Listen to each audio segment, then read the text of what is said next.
Here we go now for this rolling start for the SsangYong Racing Challenge. 15-minute race. They had one yesterday. They've got two of them today. Michael O'Brien, 94, is going to have the inside line. It looks like it's being bump drafted by Matt Kelly. Surely Matt Kelly was ahead of Harry Webb before they even got to the line there. So we'll have to see how that one plays out. So Harry Webb is going to be on the outside of Matt Kelly, 42. All the while, that is allowing the 94 car of Michael O'Brien to sort of just start moving away. But it was a good move by Harry Webb round the outside. He's back into that second. It looks like Matt Kelly's possibly compromised as they head up towards Wilson. He's going to be on the outside, and I'd imagine that's 24 Lewis Grant that's going to be trying to make a move. Now, has he been able to do it? This is where we need to sort of have a look. It's tricky because a lot of them are white with blue writing on, so it's a bit harder to pick some of these out. Some are a bit more obvious, as you can imagine. The two green cars are brothers, but it is 94 Michael O'Brien, our pole sitter, that is in the lead. Harry Webb in second, 42 Matt Kelly sat there in third position with what I believe is Lewis Grant putting pressure in the number 24 car as they make their way down toward Brundle and Nelson. In fact, it looks like Matt Kelly's lost a position. He's down to fourth there, and so when they come back round and we are able to establish if it's definitely number 24 Lewis Grant that has moved up into third place and is now going to be looking to see if he can put pressure on Harry Webb and Michael O'Brien. This is going to be very interesting for these guys, because you can imagine with the weight of these cars and the nature of them, the braking takes a bit longer to actually do for these. So now they're in these wet conditions. They've almost got to learn it all over again. This is the first time that most of these cars, possibly even all of these cars, have even touched the track, let alone the drivers going in them. The cars themselves are brand new out of the box. Awesome job by everybody. Here they come across to complete their first lap. 94 from 2, and it is Lewis Grant in third position. Switching towards the outside as they head down towards Riches. Harry Webb's just sort of trying to make sure that he can get over as far as possible to the left without making contact to take his line, and it looked as though Matt Kelly was under massive pressure in that 42 vehicle and from number 15 Broster, but Broster wasn't quite able to do it as they make their way down towards Wilson. Obviously they all close right back up on each other as they get under the braking, and it looks like Matt Kelly may have got a good start, but he's just sort of fallen away from these front three at the moment. It's all very close though, isn't it? Once more, the SsangYong Racing Challenge provided some great racing. Back down the Bentley Straight they go, and the fight is on for second, I think that was, wasn't it? Harry Webb trying his best to defend from Lewis Grant on the run down towards Brundle and Nelson. They were a quarter of a second apart at the start of the lap. They're probably a quarter of a truck length apart, but Harry just about hanging on. He's a bit tight on the run into Nelson though, so watch for the exit speed here from Lewis Grant to try and get alongside towards the bomb hole. That's not really an overtaking opportunity, and he realises this and settles back in line. What this is doing though is it's allowing Michael O'Brien to extend the margin out in front. Michael was third in yesterday's race, was very keen, I think, to have a cleaner start to the race, which he's done, and get out in front and pull away. But look at what a sight this makes. We've got the top 7 cars in one long snake as they make their way through Coram, through Murray's and back onto the pit straight. I think this is going to be the order of the season really for the SsangYong Racing Challenge. Close quarters racing, big packs of cars getting themselves fairly close together. Couldn't be much closer for second place as once more Harry Webb has to defend the inside. Lewis Grant with a great slipstream down the pit straight. He's got his nose ahead. He's got most of the truck in front into Rich's corner, and he makes the move stick. So Lewis Grant moved back into second place. Yeah, of course, I forgot that it was actually those two that were having the great battle for the lead yesterday. Michael O'Brien was on pole position virtue of his fastest lap in the race yesterday, which I do think is a good way of doing the second grids. And so in actual fact, Michael O'Brien is trying to scamper off into the distance, leaving those two to fight again. But Lewis Grant is now up to second. What's he going to be able to do? Harry Webb sort of came on even stronger second half of the race yesterday, and that may well still ring true. But at the moment, not only has he lost that second place, he's just dropping back a little bit.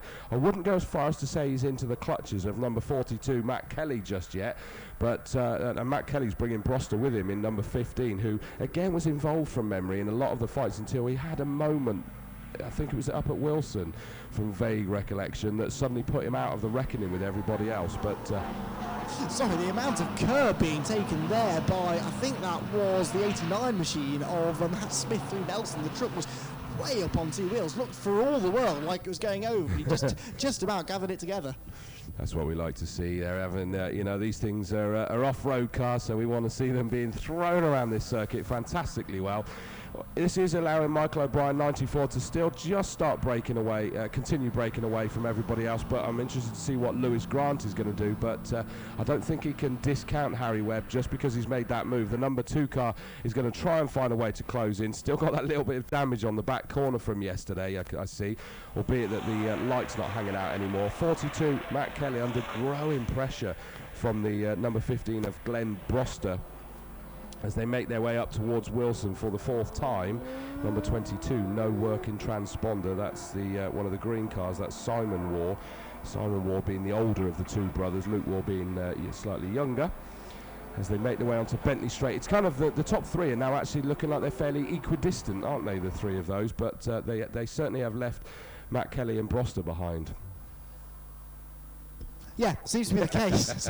I am having some difficulty with this button today, aren't I? Yes, that does seem to be the case, absolutely. The top 3 just inching away. But if those 3 start to squabble a little bit more over those positions, then that will bring the others into play. What's happening really is Lewis Grant, now he's into 2nd place, is escaping from Harry Webb and going after the race leader Michael O'Brien. He set the fastest lap last time around with the number 24 truck in 2nd place. 1 minute 34.431 compares to yesterday's fastest lap set by Michael O'Brien of 34.694. So they are also going now a couple of tenths quicker than they were yesterday. You'd expect that though with a new series. Of course, they're going to get quicker and quicker, aren't they? Through Coram, back down into Murray's. He's not quite close enough yet, is Lewis, to have a go for the race leader, but he's definitely closer to the leader than the 3rd place man Harry Webb is to him. So no longer equidistant. The gap is shrinking between the top 2. He'll have a nice little slipstream down the front straight now and up towards Riches once more. But look how it's changed again now, hasn't it? That it's now 2nd and 3rd that are close together.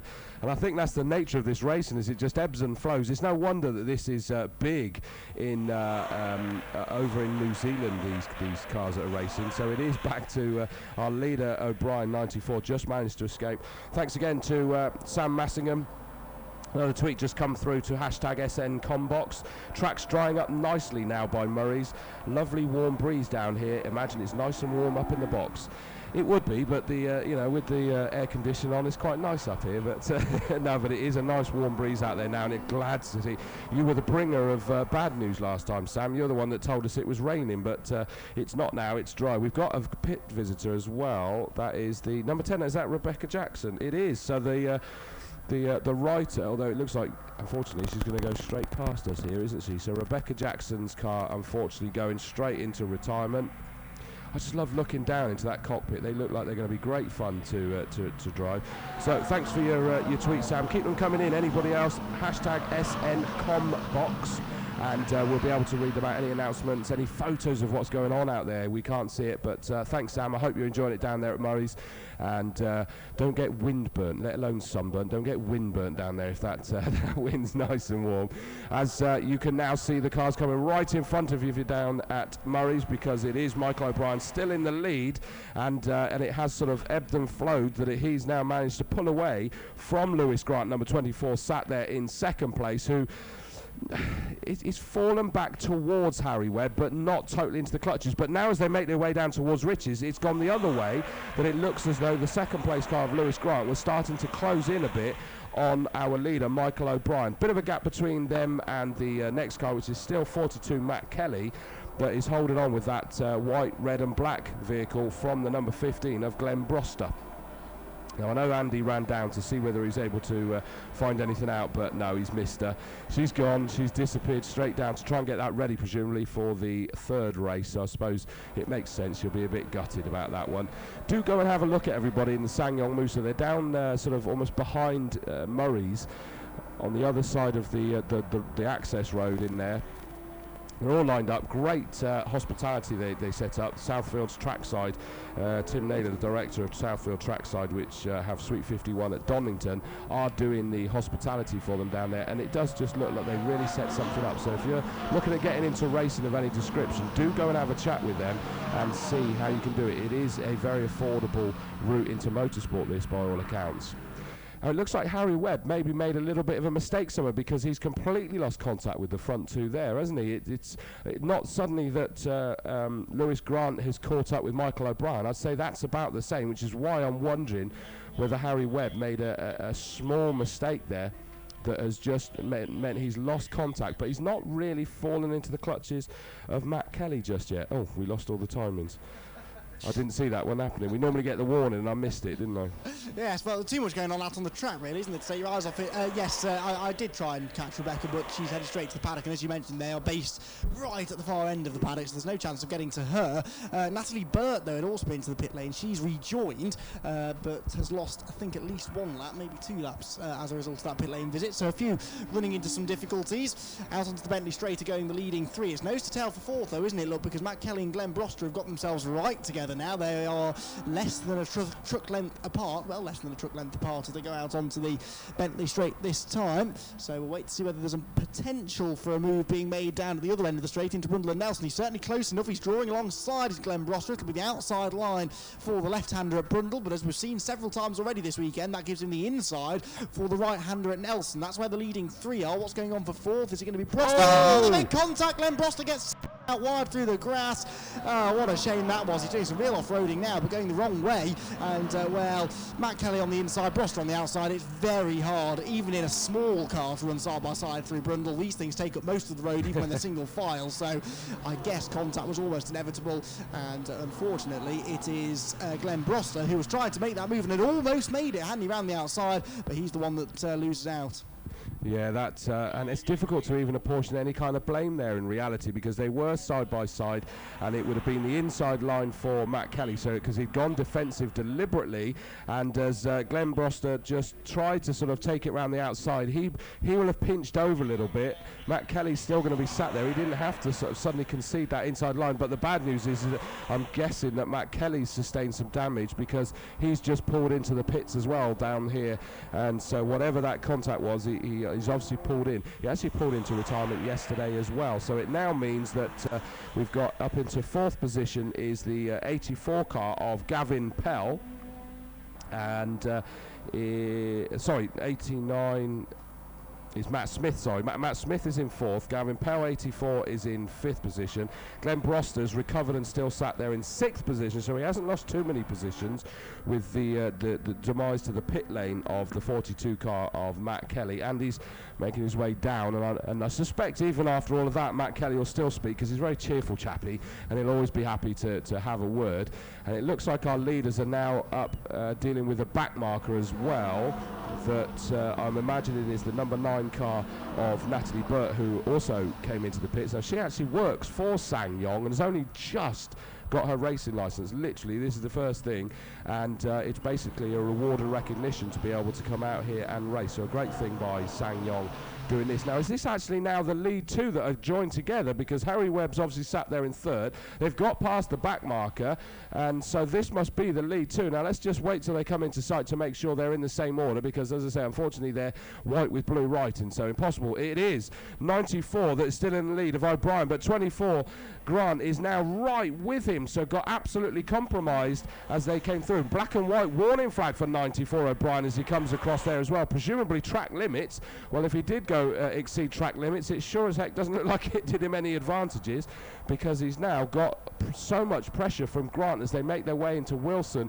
for the 9th time with 1 minute 50 remaining. So this will be their penultimate lap as they make their way onto the Bentley Straight. Harry Webb basically just now dropped away from them in a grandstand seat. See these two fighting, and it's sort of settled down a bit. Doesn't look like a challenge. Is that you, Andy? No, I thought I heard Andy breathe in. Who's going to have an interview with Matt Kelly, but I don't think he's managed to get him just yet. No, I'm down at that end of the pit lane. Matty's out of the truck, but just trying to evaluate his body language really and see whether he is up for a chat. The car, yeah, he'll be fine. The car, it's easy for you to say up there, you don't have to go and talk to him. The truck looks pretty much in one piece, it must be said. So let's see if we can just grab a quick chat with Matt. I'm sorry, it's the 2nd day in a row we've had to do this mid-race. What happened this time? We were just having a bit of a race. I don't know the guy's name, but we were sort of getting it on. He'd had a lunge down the inside at the end of the straight a couple of laps before and bounced across the grass and came across the front of me and left the circuit the other side. And then this time he tried to go around the outside, which I was cool with. But if you're going to go around the outside, you then can't go to the inside curb because my car was there. So we've bent the steering now. I don't know. It's fun. ish. It is a shame it should end like that. How bad is the damage though? Do you think you'll get it out for race 3? It wouldn't have been safe to carry on because the wheel was pointing towards each other now like a cross-eyed guy, so I don't know. Hopefully nothing's broken, they can just straighten it and off we go, but you know, it's all part of the learning curve. Absolutely. Thanks for having a chat, Matt. I'm sorry that it once more has been during a race that he would much rather have still been a part of. But so there we go. Broken steering arm for Matt Kelly, but hopefully he'll have the car back out for race 3. Such a shame. So yeah, not quite as cheerful as he was saying. So they're on to their final lap now, and it was still 94 O'Brien that has the lead from Grant, but it keeps threatening to be very, very close. And there's another battle between two of them just going down the back straight, and I'm imagining that's Pell and Broster. So Broster trying to defend from the 84 car of Pell. Pell is still behind, but looking to get a good run. It definitely looked like a major pinch. Sam Massingham tweeted into hashtag SNCombox, wasn't Harry Webb Cliff Richard's real name? I've no idea. He's definitely wired for speed. That's just terrible. Leaders coming down for the final time into Murray's, and I'll have to wait till they come back into our site to know for definite which one's which. As I say, they've both got exactly the same livery until they're close enough to see different sponsors on the side, and it looks like one of them just got a slightly compromised exit onto the start-finish straight. It's actually number 24 that's done it, so it was a switcheroo. Michael O'Brien was slow out onto the start-finish straight there, so through to take it at the last knock-ins there. It was number 24, Lewis Grant. It happened just out of my sight with the media box in the way there, so I'm not sure exactly what happened, but definitely compromised 94 Michael O'Brien, because all of a sudden number 2 Harry Webb was mighty close to them. So 24 Grant from 94 O'Brien to Webb, and also it means that Matt Smith 89 did manage to hold off the chasing number 15 Broster, and Pell came through in 6th, number 11 War in 7th, number 7 Murray in 8th position. So we are now ready then. So Harry Webb then up on. Well then, Michael back onto the podium, one step higher this time around. And Jake Paul. And one L. Thanks. Well done, Lewis. Walk his history yesterday with the first win he has. Are a double race winner here at Snetterton. Again, though, not that easy. There's constant pressure, isn't there? No, this time, luckily at the second corner there was no trouble. Managed to pull a wee gap from Harry at the start and work on picking up Michael, and then there was a back marker which kind of got us closer together. On the last corner, Michael missed the gear, unfortunately, and so took full advantage of that and took the race win again, so chuffed. Had he not made that little error then, do you think you could have found a way through? I mean, you were leaving it late. I don't think so. I think if it wasn't for that little error, Michael would have had it. I mean, I probably wouldn't have gained much in the straight. He had a good run out, so I don't think there'd have been any chance, but luckily it happened, so in my favour. It's great fun racing. It's great to watch as well, isn't it? Everyone's so close together, and the majority of the grid, I think, could get up there and fight for the top positions. Yeah, I mean, it is really close, competitive racing. Everyone's doing quick times. So yeah, it is a really good championship. Really chuffed. The car's really great to drive. Small in stature, so we should be able to squeeze you as close together as possible for the photos.